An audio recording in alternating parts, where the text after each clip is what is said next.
안녕하세요. 에센셜리스트 스바냐 편 두 번째 시간입니다. 오늘은 다들 주일 사역으로 바쁘시고 또 주일날 예배를 드리셨기 때문에 영상으로 여러분을 대신 찾아뵙는 것으로 하겠습니다.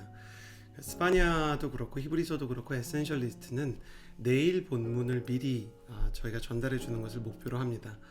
따라서 이 본문을 따라가면서 내일 큐티에 도움을 받으시면 좋겠습니다.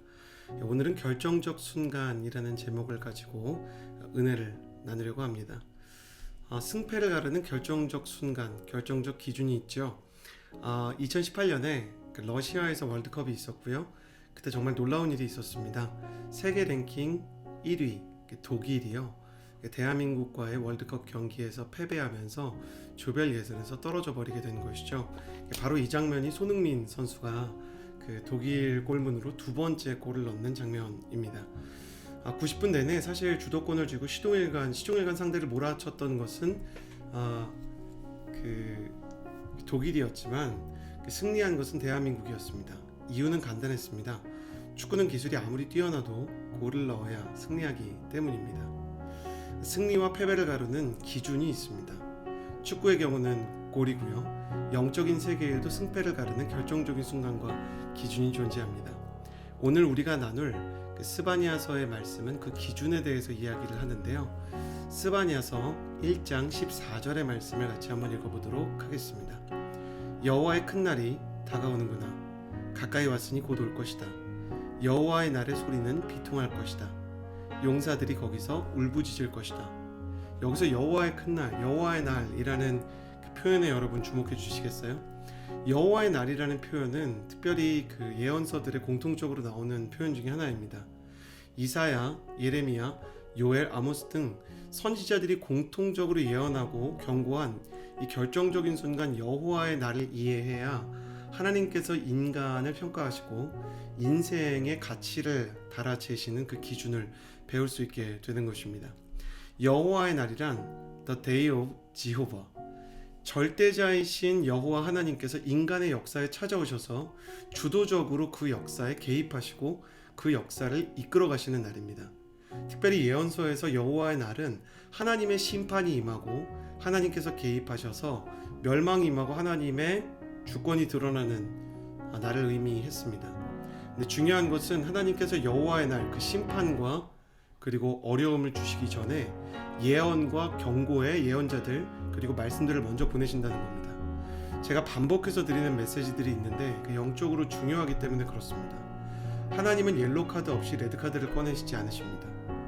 그래서 우리가 말씀을 읽으면서 말씀 안에 담겨있는 하나님의 예언과 그 경고의 귀를 기울이는 것은 하나님께서 우리를 사랑하신다라는 복음의 메시지만큼 중요한 의미를 가지게 되는 것입니다. 그런데 이 여호와의 날, 하나님께서 심판하시고 개입하셔서 이스라엘 역사 가운데 함께 하셨던 그 여호와의 날은 끝끝내 마지막 여호와의 날이라는 그 최후의 지점을 향해 달려갑니다. 이 여호와의 날이라는 화살표는 어디를 가리키는가? 바로 마지막 여호와의 날인 예수 그리스도께서 다시 오시는 역사의 마지막 시간입니다. 예언자들은 계속해서 여호와의 큰 날이 다가오고 있다, 여호와의 날의 소리는 비통할 것이다 라고 구약에서 부르짖었고요. 신약에서는 계속해서 사도들과 그리고 교회의 지도자들이 예수님께서 다시 오실 날에 대해서 이야기를 합니다. 이것이 우리에게 어떤 의미를 가지는가? 우리 인생에서 결승선을 보고 뛰어야 한다는 것입니다. 결승선이 어디겠습니까?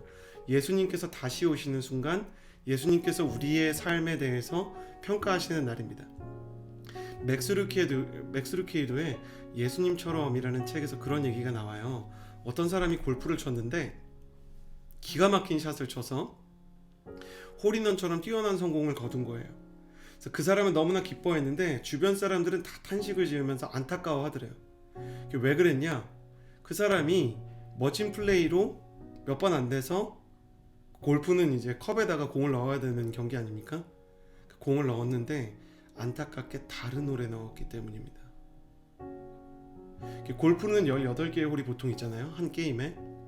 근데 그 18개 중에 17번 홀에 넣어야 되는 걸 15번 홀에 넣어버리면 그거는 처음부터 다시 쳐야 되는 최악의 스윙이 되는 것이죠. 우리가 인생에서 다른 사람보다 앞서 있는 것처럼 보이고 다른 사람보다 유능해 보여도 주님이 다시 오시는 그 결정적인 순간 주님께서 인정하지 않으신다면 우리의 인생의 모든 성공과 우리가 행복하게 생각했던 모든 세레머니가 헛된 것으로 전락하는 날이 오게 될 것입니다. 사랑하는 여러분, 주님이 다시 오시는 그 결정적인 순간을 기준으로 하나님께서 나에게 원하시는 것이 무엇인지 들으며 거기에 우리의 마음을 맞추며 살아가는 하나님의 사람들이 되었으면 좋겠습니다. 그래서 우리가 이런 좀 적용을 해봐야 될 것 같아요. 오늘 대부분 주일 예배를 들으셨을 거니까 이번 주일 예배나 일주일간의 삶에서 주님이 주셨던 감동이나 순종할 방향이 있지 않았습니까? 하나님께서 어떤 이야기를 하실 때 제가 아까 말씀드렸잖아요. 주님의 날과 심판에 대해서도 경고하고 미리 예고하시죠. 마찬가지로 하나님이 어떤 순종이나 불순종에 대한 기준을 주실 때도 예배에서 목회자의 설교나 찬양이나 기도 시간을 통해 혹은 개인적으로 하는 그 생명의 삶 큐티 시간이나 지금 우리가 하고 있는 이 에센셜 리스트를 통해서 혹은 사람들과의 나눔이나 인생의 경험을 통해서 반복해서 특정한 메시지를 주실 때가 있어요. 너 전도해야 된다. 너 세상의 컨텐츠를 좀 끊고 영적인 미디어 금식을 해야 된다. 혹은 하나님께서 누군가를 사랑하고 용서해라 하라는 메시지를 하시거나 아니면 너 중독되어 있는 무언가 미움에서 너 발을 빼야 된다 하지 말라는 메시지를 반복해서 주시는 게 있다면 여러분 그날을 계속 무시하면 심판의 여호와의 날을 만나게 되어 있습니다. 그래서 우리에게 반복해서 말씀하시는 그 경고의 메시지를 잘 들을 수 있게 해달라고 기도하면서 우리의 시간을 주님께 바쳤으면 좋겠습니다. 이어서 나눌 메시지는 여호와의 날에 이어서 온유함입니다. 전 이번 생명의 삶 편집부가 너무 마음에 드는데 두 번째 날에 그 스바냐서 1장 14절에서 2장 3절까지를 이제 두 번째 날로 잘 묶었어요. 제가 어제 나눴지만 스바냐는 세 묶음으로 되어 있고 첫 번째 묶음에 이스라엘과 예루살렘을 향한 심판이 있다라고 말씀드렸는데 이 예루살렘과 그 이스라엘을 향한 심판이 2장 3절에서 일단 일단락이 되거든요. 목사님 그럼 처음부터 스바냐가 쓸 때 이 첫 번째 묶음 이스라엘과 유다를 향한 심판을 1장으로 묶었으면 어땠을까요? 제가 알려드릴게요. 성경의 장절은 11세기에 생겼어요. 그러니까 원래 성경은 그냥 하나의 글로 쭉 써 있어요. 성경이 66권이고 분량도 많고 구절도 되게 많고 1100장 이상이 있으니까 어떤 이제 영적인 지도자들이 장과 절을 만들자라는 기가 막힌 아이디어를 낸 거예요. 근데 후대가 그거를 이제 임의로 나누다 보니까 조금 주제와 상관없이 장이 나누어지는 때도 그러니까 대부분 잘 나눴지만 있었습니다.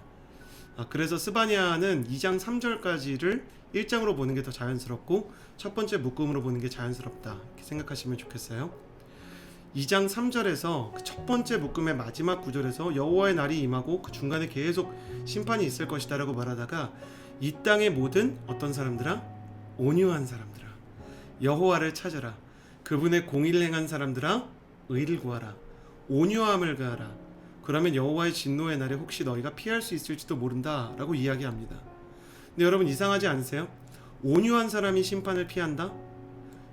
여러분 믿음으로 우리가 심판을 피한다 그럼 좀 자연스럽고 기도에서 심판을 피한다 그럼 자연스러운데 온유한 사람이 심판을 피한다 우리 느낌에 화를 잘 안 내고 또 약간 이렇게 마음이 유한 사람이 온유한 사람이잖아요. 그러면 진짜 심판을 피하는 걸까요? 대체 스바냐가 말하는 온유함이란 정확히 무슨 뜻일까요? 자, 이것을 추적하기 위해서 온유한 자라고 번역된 히브리어 아느베죠. 아느베라는 뜻은 온유한 자의 복수형, 온유한 자들이라는 뜻이고요. 원형은 아나우입니다. 아나우.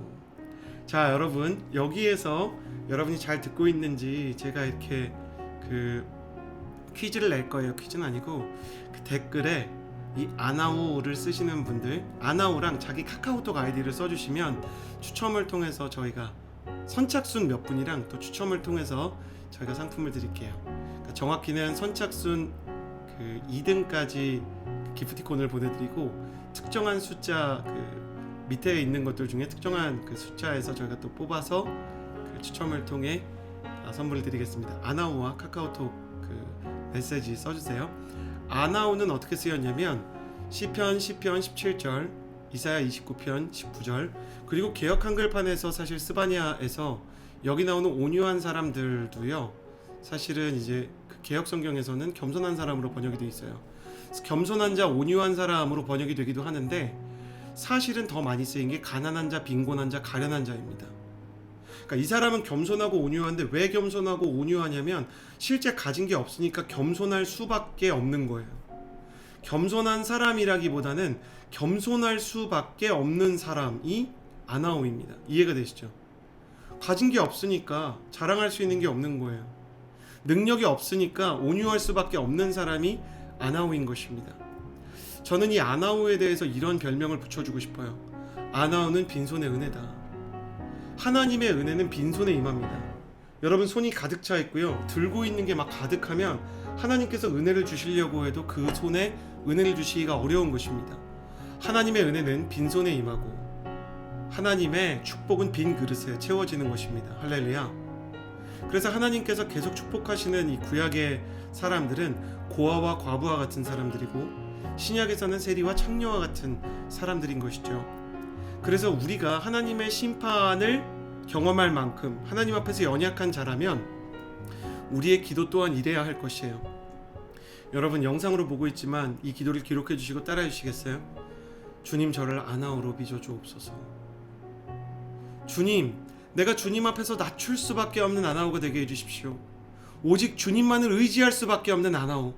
그래서 말씀에 굶주리고 하나님의 음성에 민감하고 은혜에 목마르고 하나님이 은혜 주시면 정말 감사할 수 있는 여호와 하나님을 높일 수밖에 없는 고아와 과부 같은 아나오가 되게 해주십시오. 우리가 그렇게 고백하면 주님께서 이 심판을 뭐라고요? 말씀에 뭐라고 써 있어요? 온유함을 구해라. 영적인 가난함과 오직 하나님 한 분만이 나를 도우실 수 있다는 절박함을 회복해라.